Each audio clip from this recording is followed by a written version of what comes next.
ये बात सच है कि हम लोग एक अच्छे दौर से नहीं गुजर रहे हैं। कोरोना वायरस से हमारा देश ही नहीं पूरी दुनिया प्रभावित है और सबसे ज्यादा प्रभावित है हमारे डेली वेज वर्कर्स, जो देश के अलग अलग कोने से आते हैं रोजगार के लिए, ताकि वो अपना और अपने परिवार का पेट पाल सके। गिव इंडिया, एक्शन एड और हेलो लाया है मैं भी कोविड वॉरियर, एक इनिशिएटिव जिसमें हम सब साथ आए और कोविड-19 से लड़े। So join the cause and support our daily wage workers. जय हिंद।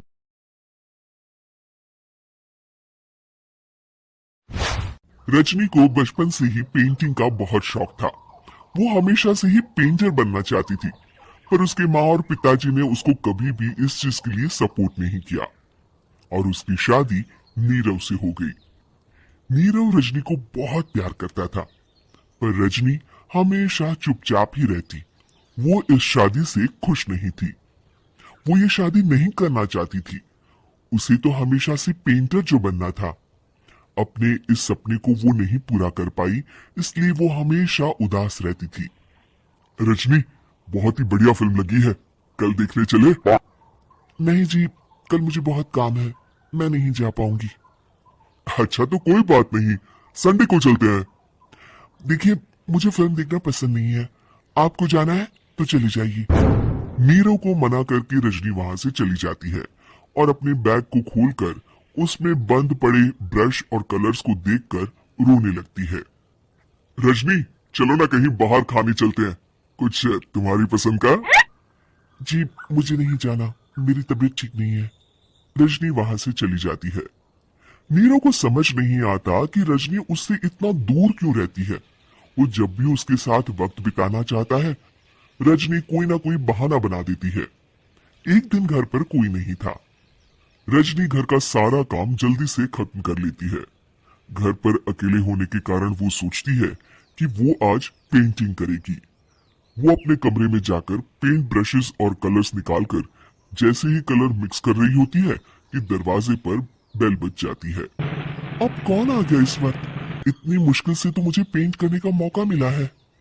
रजनी दरवाजा खोलती है तो उसकी सास अपनी सहेलियों के साथ खड़ी होती है और सब घर के अंदर आ जाते हैं। अरे बहू, सबको शरबत बनाकर पिला दे, बाहर तो बड़ी गर्मी है। उफ। जी। रजनी पेंट ना कर पाने से उदास हो जाती है। उसे गुस्सा भी आ रहा होता है कि उसने इस शादी के लिए हाँ क्यों कह दी। वो रसोई में जा रही होती है कि उसकी सास उसे रोकती है।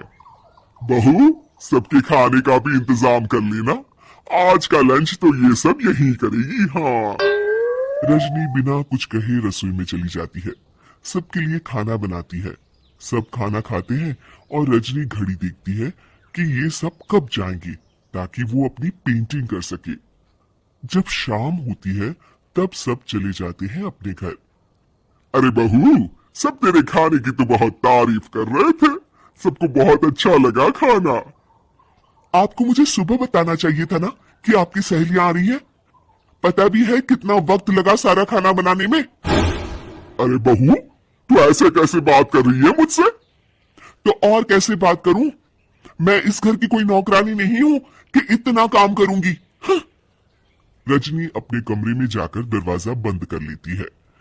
शाम को जब नीरव आता है तो उसकी माँ उसे पूरी घटना के बारे में बताती है। क्या रजनी ने आपसे इस तरह बात की? माँ, हाँ, और पता नहीं उसे क्या हो गया है, शाम से बाहर भी नहीं आई है। मैंने तो कई बार आवाज दी, खाना भी नहीं खाया उसने। तू ही बात करके देख ले बेटा। नीरव अपने कमरे का दरवाजा खटखटाता है। रजनी, दरवाजा खोलो, मैं हूं। रजनी दरवाजा खोलती है और फिर वापस जाकर अपने बिस्तर पर लेट जाती है। रजनी, मां से बात करने का यह क्या तरीका है? मैंने कोई गलत बात नहीं की है। अरे तुम क्यों ऐसे बर्ताव कर रही हो सबके साथ? क्या तुम इस शादी से खुश नहीं हो? रजनी कुछ नहीं बोलती। अरे बताओ मुझे रजनी, क्या ये शादी तुम्हारी मर्जी के खिलाफ हुई है? हाँ, मैं ये शादी कभी नहीं करना चाहती थी। तुमसे क्या, मैं किसी से भी शादी नहीं करना चाहती थी। रजनी रोने लगती है।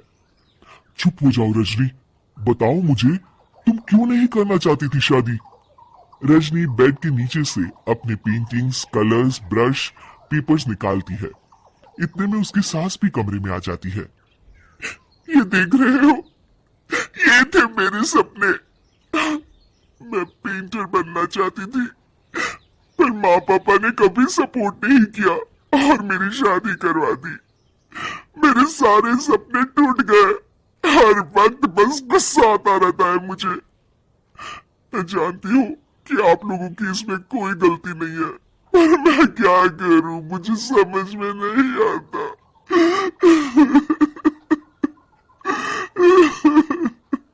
रजनी फूट फूट कर रोने लगती है।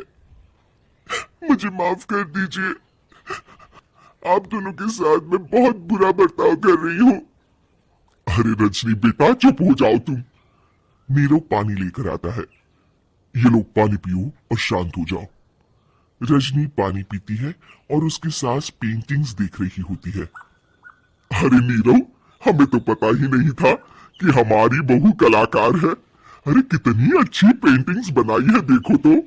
ये वाली तो मैं अपने कमरे में ले जाऊंगी। आपको ये पेंटिंग्स अच्छी लगी? अच्छी नहीं, बहुत अच्छी लगी। और तुमने हमें बताया क्यों नहीं? तुम जब चाहे पेंटिंग कर सकती हो रजनी। हम तुम्हारे सपनों को पूरा करने में तुम्हारा पूरा साथ देंगे। हाँ बेटा, हम कला की कद्र करते हैं। हम कलाकार तो नहीं, पर मुझे गर्व है कि मेरी बहू एक कलाकार है। रजनी, नीरव और सास तीनों हंस पड़ते।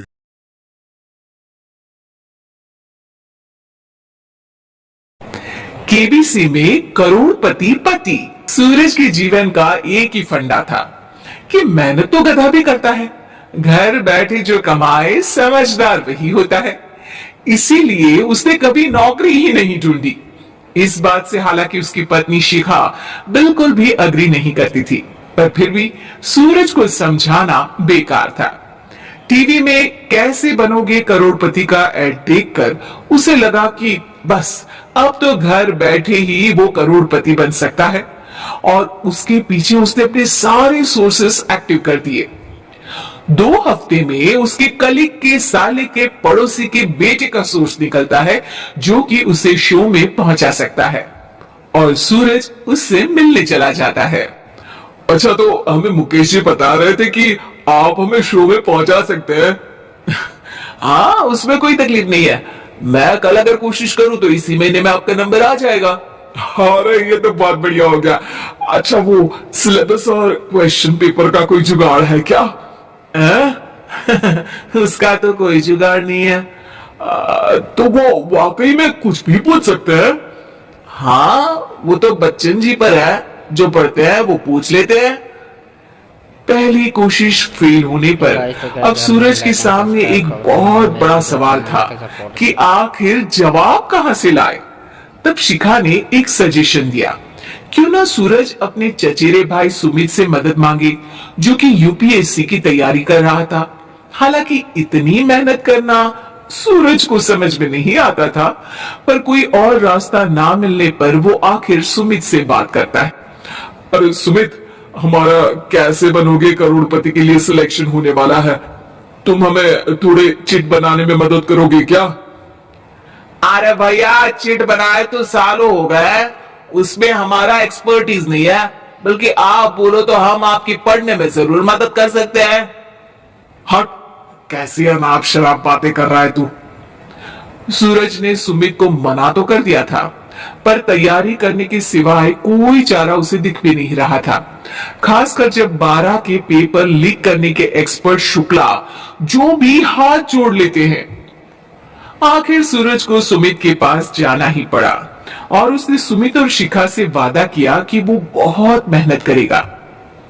1 महीने की तैयारी के बाद फाइनल हुआ कि शो से 1 हफ्ते पहले एक ट्रायल खेला जाएगा, जहां पर सारे रिश्तेदार ऑडियंस की जगह पर होंगे और शिखा सवाल पूछी। दूर दराज से भी रिश्तेदार आकर हाजिर हो गए देखने कि आखिर कैसे बनेगा सुमित करोड़पति।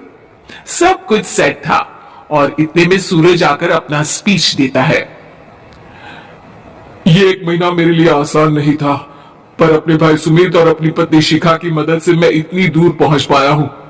मेरे मम्मी पापा के आशीर्वाद ने भी बहुत साथ दिया है मेरा। मैं उम्मीद करता हूं कि आज के शो में आप लोगों को बहुत मजा आएगा। साक्षी पहला सवाल पूछती है और पूरे कमरे में सन्नाटा छा जाता है। इंडिया में कितने स्टेट्स हैं? 3, सॉलिड, लिक्विड और गैस। अरे रुकिए तो, ऑप्शंस तो देने दीजिए। इतने में 5वीं कक्षा का चिंटू बोल उठता है।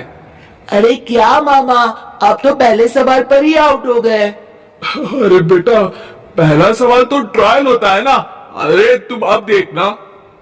देखने जैसी बात तो थी ही। सूरज को इतना शांत किसी ने नहीं देखा था। कभी कभी तो लगता था मानो सूरज आंख खोलकर ही सो गया हो। मामा जल्दी करो प्लीज, कल सुबह पनवेल भी तो निकलना है। अरे हट, कंसंट्रेट करने दे मुझे। 3 सवाल में 3 लाइफलाइन खत्म हो चुकी थी और अब चौथे सवाल पर भी सूरज का मौन नहीं टूटा। पर सूरज अभी भी हार मानने को तैयार नहीं था। उधर हर कोई सूरज को छोड़ सुमित को देख रहे थे। आखिर सुमित ने ही तो पढ़ाया था सूरज को। गजब बेइज्जती है यार। अरे बेटा, तू बाप का, दादा का, भाई का, सबका नाम बुड़वाएगा।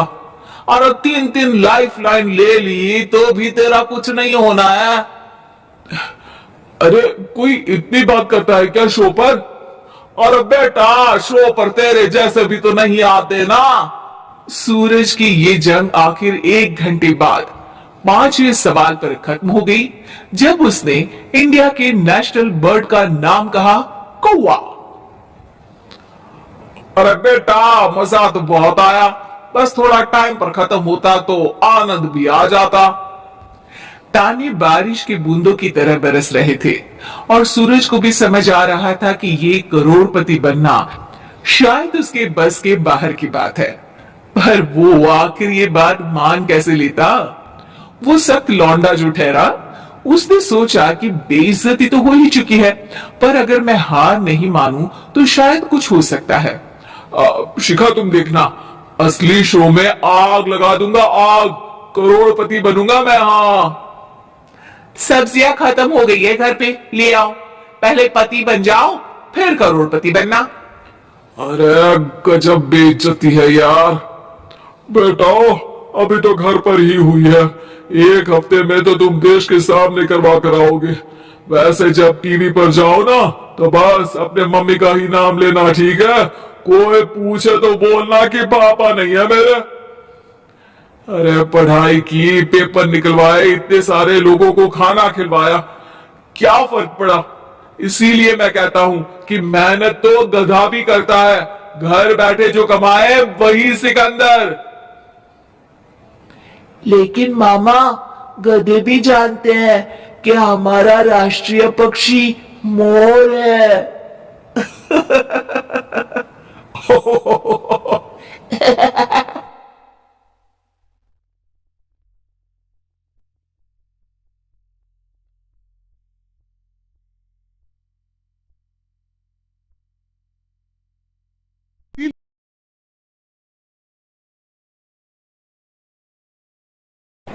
केबीसी में करोड़पति पति।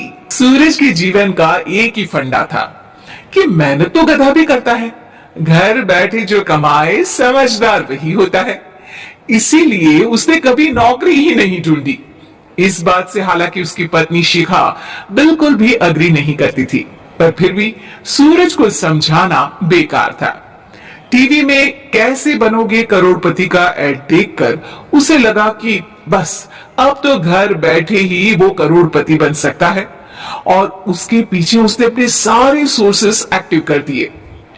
2 हफ्ते में उसके कलीग के साले के पड़ोसी के बेटे का सोर्स निकलता है जो कि उसे शो में पहुंचा सकता है, और सूरज उससे मिलने चला जाता है। अच्छा, तो हमें मुकेश जी बता रहे थे कि आप हमें शो में पहुंचा सकते हैं। हाँ, उसमें कोई तकलीफ नहीं है। मैं कल अगर कोशिश करूं तो इसी महीने में आपका नंबर आ जाएगा। अरे ये तो बहुत बढ़िया हो गया। अच्छा, वो सिलेबस और क्वेश्चन पेपर का कोई जुगाड़ है क्या? उसका तो कोई जुगाड़ नहीं है। तो वो वाकई में कुछ भी पूछ सकते हैं? हाँ, वो तो बच्चन जी पर है, जो पढ़ते हैं वो पूछ लेते हैं।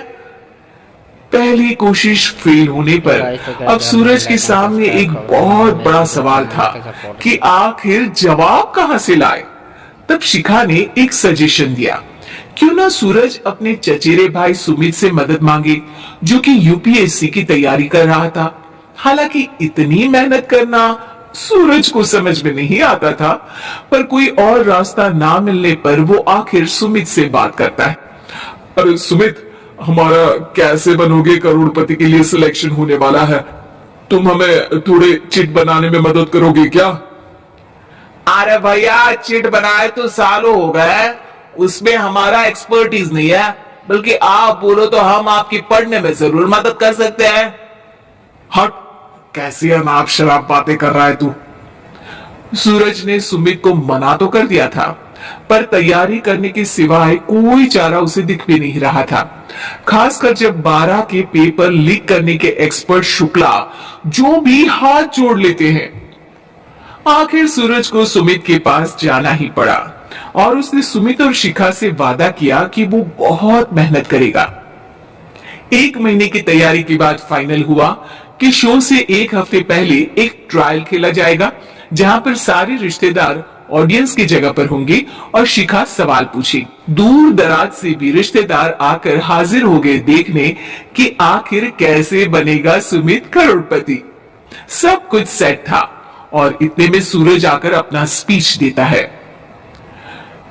ये 1 महीना मेरे लिए आसान नहीं था, पर अपने भाई सुमित और अपनी पत्नी शिखा की मदद से मैं इतनी दूर पहुंच पाया हूं। मेरे मम्मी पापा के आशीर्वाद ने भी बहुत साथ दिया है मेरा। मैं उम्मीद करता हूं कि आज के शो में आप लोगों को बहुत मजा आएगा। साक्षी पहला सवाल पूछती है और पूरे कमरे में सन्नाटा छा जाता है। इंडिया में कितने स्टेट्स हैं? 3, सॉलिड, लिक्विड और गैस। अरे रुकिए तो, ऑप्शंस तो देने दीजिए।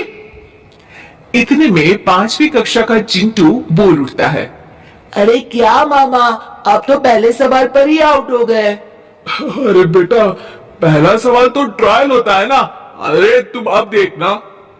देखने जैसी बात तो थी ही। सूरज को इतना शांत किसी ने नहीं देखा था। कभी कभी तो लगता था मानो सूरज आंख खोलकर ही सो गया हो।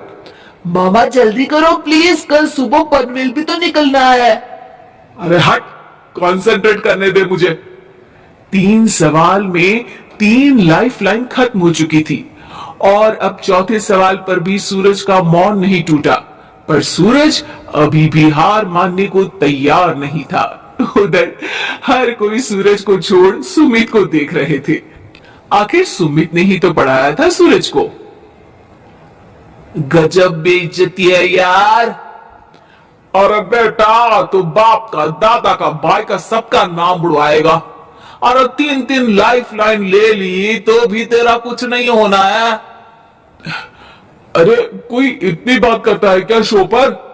और बेटा, शो पर तेरे जैसे भी तो नहीं आते ना। सूरज की ये जंग आखिर 1 घंटे बाद 5वें सवाल पर खत्म हो गई, जब उसने इंडिया के नेशनल बर्ड का नाम कहा, कौवा। अरे बेटा, मजा तो बहुत आया, बस थोड़ा टाइम पर खत्म होता तो आनंद भी आ जाता। ताने बारिश के बूंदों की तरह बरस रहे थे और सूरज को भी समझ आ रहा था कि ये करोड़पति बनना शायद उसके बस के बाहर की बात है। पर वो आखिर ये बात मान कैसे लेता? वो सख्त लौंडा जो ठहरा, उसने सोचा कि बेइज्जती तो हो ही चुकी है, पर अगर मैं हार नहीं मानूं तो शायद कुछ हो सकता है। शिखा तुम देखना, असली शो में आग लगा दूंगा, आग, करोड़पति बनूंगा मैं। हाँ, सब्जियां खत्म हो गई है घर पे, ले आओ। पहले पति बन जाओ, फिर करोड़पति बनना। अरे गजब बेइज्जती है यार। बेटा, अभी तो घर पर ही हुई है, 1 हफ्ते में तो तुम देश के सामने करवा कर आओगे। वैसे जब टीवी पर जाओ ना, तो बस अपने मम्मी का ही नाम लेना, ठीक है?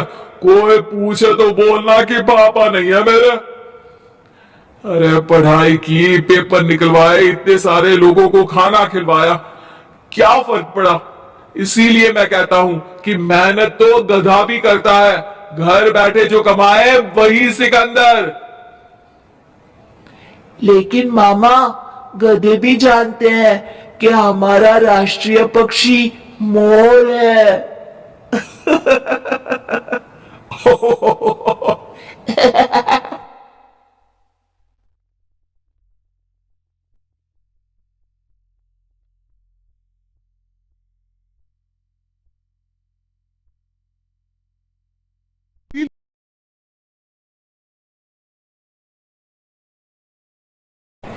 केबीसी में करोड़पति पति।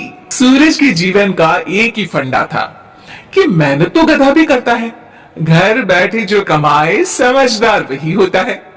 इसीलिए उसने कभी नौकरी ही नहीं ढूंढी। इस बात से हालांकि उसकी पत्नी शिखा बिल्कुल भी अग्री नहीं करती थी, पर फिर भी सूरज को समझाना बेकार था। टीवी में कैसे बनोगे करोड़पति का एड देखकर उसे लगा कि बस अब तो घर बैठे ही वो करोड़पति बन सकता है, और उसके पीछे उसने अपने सारे सोर्सेस एक्टिव कर दिए। 2 हफ्ते में उसके कलीग के साले के पड़ोसी के बेटे का सोर्स निकलता है जो कि उसे शो में पहुंचा सकता है, और सूरज उससे मिलने चला जाता है। अच्छा, तो हमें मुकेश जी बता रहे थे कि आप हमें शो में पहुंचा सकते हैं। हाँ, उसमें कोई तकलीफ नहीं है। मैं कल अगर कोशिश करूं तो इसी महीने में आपका नंबर आ जाएगा। अरे ये तो बहुत बढ़िया हो गया। अच्छा, वो सिलेबस और क्वेश्चन पेपर का कोई जुगाड़ है क्या? उसका तो कोई जुगाड़ नहीं है। तो वो वाकई में कुछ भी पूछ सकते हैं? हाँ, वो तो बच्चन जी पर है, जो पढ़ते हैं वो पूछ लेते हैं। पहली कोशिश फेल होने पर अब सूरज के सामने एक बहुत बड़ा सवाल था कि आखिर जवाब कहां से लाए। तब शिखा ने एक सजेशन दिया, क्यों ना सूरज अपने चचेरे भाई सुमित से मदद मांगे, जो कि यूपीएससी की तैयारी कर रहा था। हालांकि इतनी मेहनत करना सूरज को समझ में नहीं आता था, पर कोई और रास्ता ना मिलने पर वो आखिर सुमित से बात करता है। अरे सुमित, हमारा कैसे बनोगे करोड़पति के लिए सिलेक्शन होने वाला है, तुम हमें थोड़े चिट बनाने में मदद करोगे क्या? अरे भैया, चिट बनाए तो सालों हो गए, उसमें हमारा एक्सपर्टीज नहीं है, बल्कि आप बोलो तो हम आपकी पढ़ने में जरूर मदद कर सकते हैं। हट, कैसी अनाप शराब बातें कर रहा है तू? सूरज ने सुमित को मना तो कर दिया था, पर तैयारी करने के सिवाय कोई चारा उसे दिख भी नहीं रहा था। खासकर जब 12 के पेपर लीक करने के एक्सपर्ट शुक्ला जो भी हाथ जोड़ लेते हैं। आखिर सूरज को सुमित के पास जाना ही पड़ा, और उसने सुमित और शिखा से वादा किया कि वो बहुत मेहनत करेगा। 1 महीने की तैयारी के बाद फाइनल हुआ कि शो से 1 हफ्ते पहले एक ट्रायल खेला जाएगा, जहां पर सारे रिश्तेदार ऑडियंस की जगह पर होंगे और शिखा सवाल पूछे। दूर दराज से भी रिश्तेदार आकर हाजिर हो गए देखने कि आखिर कैसे बनेगा सुमित करोड़पति। सब कुछ सेट था, और इतने में सूरज आकर अपना स्पीच देता है। ये 1 महीना मेरे लिए आसान नहीं था, पर अपने भाई सुमित और अपनी पत्नी शिखा की मदद से मैं इतनी दूर पहुंच पाया हूं। मेरे मम्मी पापा के आशीर्वाद ने भी बहुत साथ दिया है मेरा। मैं उम्मीद करता हूं कि आज के शो में आप लोगों को बहुत मजा आएगा। साक्षी पहला सवाल पूछती है, और पूरे कमरे में सन्नाटा छा जाता है। इंडिया में कितने स्टेट्स हैं? 3, सॉलिड, लिक्विड और गैस। अरे रुकिए, तो ऑप्शंस तो देने दीजिए। इतने में 5वीं कक्षा का चिंटू बोल उठता है, अरे क्या मामा, आप तो पहले सवाल पर ही आउट हो गए। अरे बेटा, पहला सवाल तो ट्रायल होता है ना। अरे तुम अब देखना। देखने जैसी बात तो थी ही। सूरज को इतना शांत किसी ने नहीं देखा था। कभी कभी तो लगता था मानो सूरज आंख खोलकर ही सो गया हो। मामा जल्दी करो प्लीज, कल सुबह पनवेल भी तो निकलना है। अरे हट, कंसंट्रेट करने दे मुझे। 3 सवाल में 3 लाइफलाइन खत्म हो चुकी थी, और अब चौथे सवाल पर भी सूरज का मौन नहीं टूटा। पर सूरज अभी भी हार मानने को तैयार नहीं था। उधर हर कोई सूरज को छोड़ सुमित को देख रहे थे।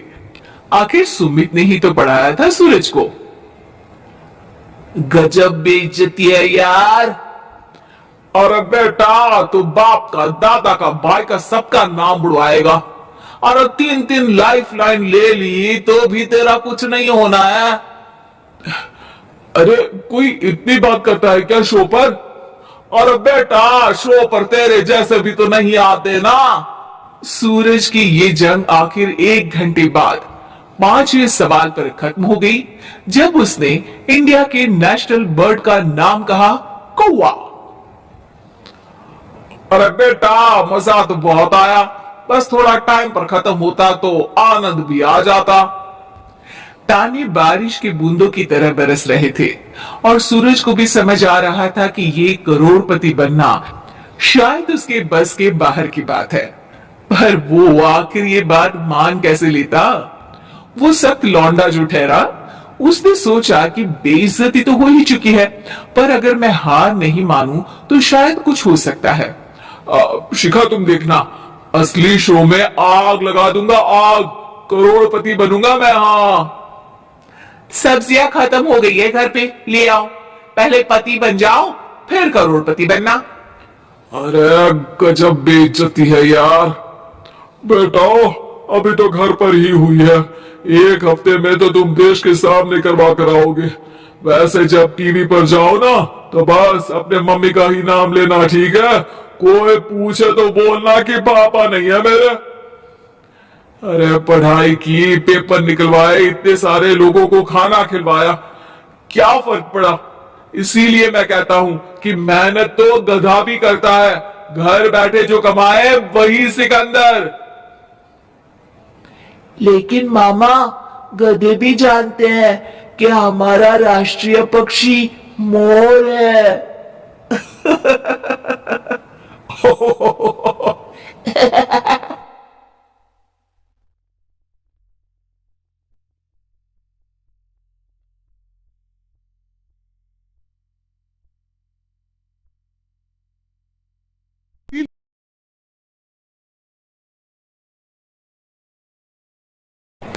केबीसी में करोड़पति पति। सूरज के जीवन का एक ही फंडा था कि मेहनत तो गधा भी करता है, घर बैठे जो कमाए समझदार वही होता है। इसीलिए उसने कभी नौकरी ही नहीं ढूंढी। इस बात से हालांकि उसकी पत्नी शिखा बिल्कुल भी अग्री नहीं करती थी, पर फिर भी सूरज को समझाना बेकार था। टीवी में कैसे बनोगे करोड़पति का एड देखकर उसे लगा कि बस अब तो घर बैठे ही वो करोड़पति बन सकता है, और उसके पीछे उसने अपने सारे सोर्सेस एक्टिव कर दिए। 2 हफ्ते में उसके कलीग के साले के पड़ोसी के बेटे का सोर्स निकलता है जो कि उसे शो में पहुंचा सकता है, और सूरज उससे मिलने चला जाता है। अच्छा, तो हमें मुकेश जी बता रहे थे कि आप हमें शो में पहुंचा सकते हैं। हाँ, उसमें कोई तकलीफ नहीं है। मैं कल अगर कोशिश करूं तो इसी महीने में आपका नंबर आ जाएगा। अरे ये तो बहुत बढ़िया हो गया। अच्छा, वो सिलेबस और क्वेश्चन पेपर का कोई जुगाड़ है क्या? उसका तो कोई जुगाड़ नहीं है। तो वो वाकई में कुछ भी पूछ सकते हैं? हाँ, वो तो बच्चन जी पर है, जो पढ़ते हैं वो पूछ लेते हैं। पहली कोशिश फेल होने पर अब सूरज के सामने एक बहुत बड़ा सवाल था कि आखिर जवाब कहां से लाए। तब शिखा ने एक सजेशन दिया, क्यों ना सूरज अपने चचेरे भाई सुमित से मदद मांगे, जो कि यूपीएससी की तैयारी कर रहा था। हालांकि इतनी मेहनत करना सूरज को समझ में नहीं आता था, पर कोई और रास्ता ना मिलने पर वो आखिर सुमित से बात करता है। अरे सुमित, हमारा कैसे बनोगे करोड़पति के लिए सिलेक्शन होने वाला है, तुम हमें थोड़े चिट बनाने में मदद करोगे क्या? अरे भैया, चिट बनाए तो सालों हो गए, उसमें हमारा एक्सपर्टीज नहीं है, बल्कि आप बोलो तो हम आपकी पढ़ने में जरूर मदद कर सकते हैं। हट, कैसी अनाप शराब बातें कर रहा है तू? सूरज ने सुमित को मना तो कर दिया था, पर तैयारी करने के सिवाय कोई चारा उसे दिख भी नहीं रहा था, खासकर जब 12 के पेपर लीक करने के एक्सपर्ट शुक्ला जो भी हाथ जोड़ लेते हैं। आखिर सूरज को सुमित के पास जाना ही पड़ा, और उसने सुमित और शिखा से वादा किया कि वो बहुत मेहनत करेगा। 1 महीने की तैयारी के बाद फाइनल हुआ कि शो से 1 हफ्ते पहले एक ट्रायल खेला जाएगा, जहां पर सारे रिश्तेदार ऑडियंस की जगह पर होंगे और शिखा सवाल पूछी। दूर दराज से भी रिश्तेदार आकर हाजिर हो गए देखने कि आखिर कैसे बनेगा सुमित करोड़पति।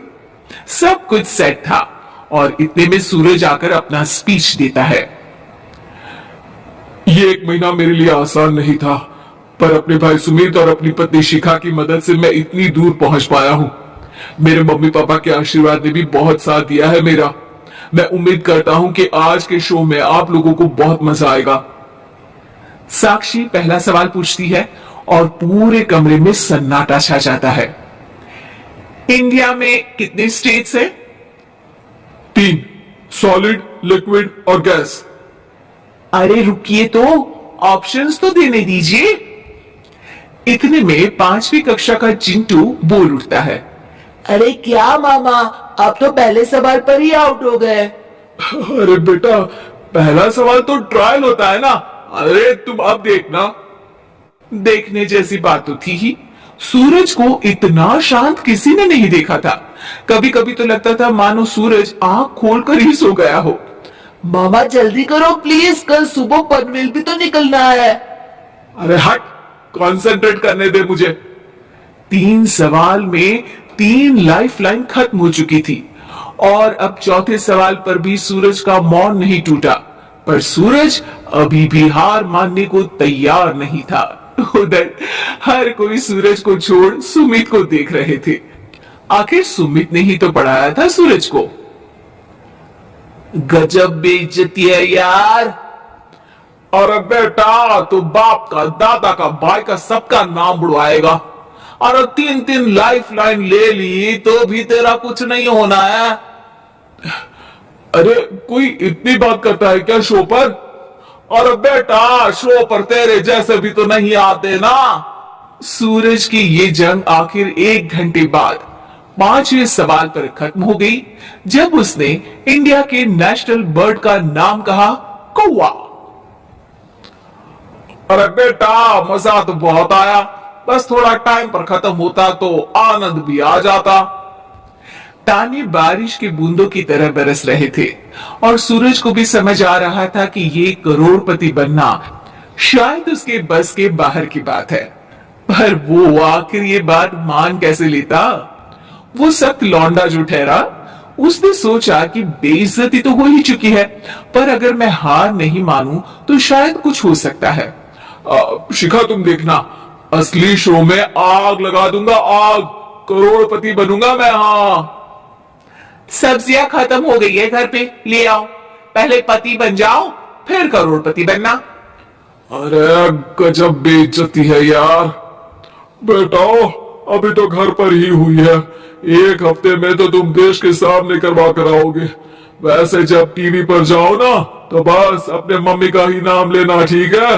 कोई पूछे तो बोलना कि पापा नहीं है मेरे। अरे पढ़ाई की, पेपर निकलवाए, इतने सारे लोगों को खाना खिलवाया, क्या फर्क पड़ा? इसीलिए मैं कहता हूं कि मेहनत तो गधा भी करता है, घर बैठे जो कमाए वही सिकंदर। लेकिन मामा, गधे भी जानते हैं कि हमारा राष्ट्रीय पक्षी मोर है।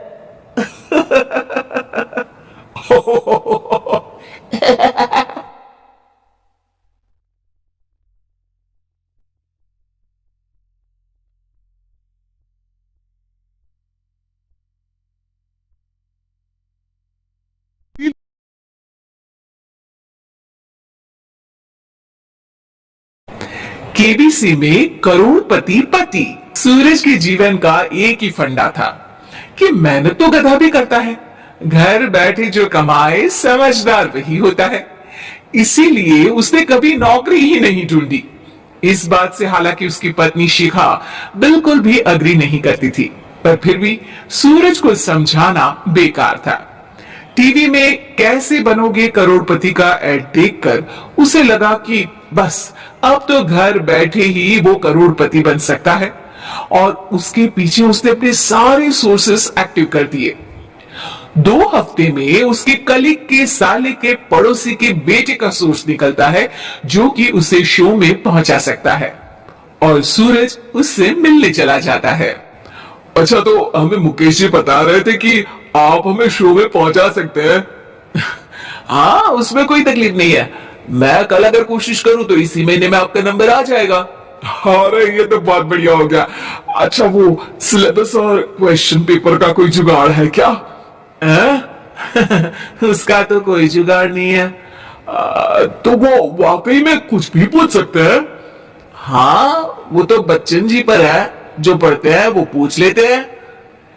पहली कोशिश फेल होने पर अब सूरज के सामने एक बहुत बड़ा सवाल था कि आखिर जवाब कहां से लाए। तब शिखा ने एक सजेशन दिया, क्यों ना सूरज अपने चचेरे भाई सुमित से मदद मांगे, जो कि यूपीएससी की तैयारी कर रहा था। हालांकि इतनी मेहनत करना सूरज को समझ में नहीं आता था, पर कोई और रास्ता ना मिलने पर वो आखिर सुमित से बात करता है। अरे सुमित, हमारा कैसे बनोगे करोड़पति के लिए सिलेक्शन होने वाला है, तुम हमें थोड़े चिट बनाने में मदद करोगे क्या? अरे भैया, चिट बनाए तो सालों हो गए, उसमें हमारा एक्सपर्टीज नहीं है, बल्कि आप बोलो तो हम आपकी पढ़ने में जरूर मदद कर सकते हैं। हट, कैसी अनाप शराब बातें कर रहा है तू? सूरज ने सुमित को मना तो कर दिया था, पर तैयारी करने के सिवाय कोई चारा उसे दिख भी नहीं रहा था। खासकर जब 12 के पेपर लीक करने के एक्सपर्ट शुक्ला जो भी हाथ जोड़ लेते हैं। आखिर सूरज को सुमित के पास जाना ही पड़ा और उसने सुमित और शिखा से वादा किया कि वो बहुत मेहनत करेगा।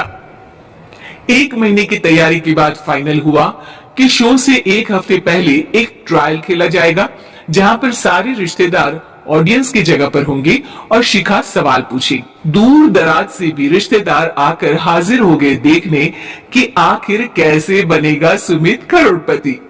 सब कुछ सेट था और इतने में सूरज आकर अपना स्पीच देता है।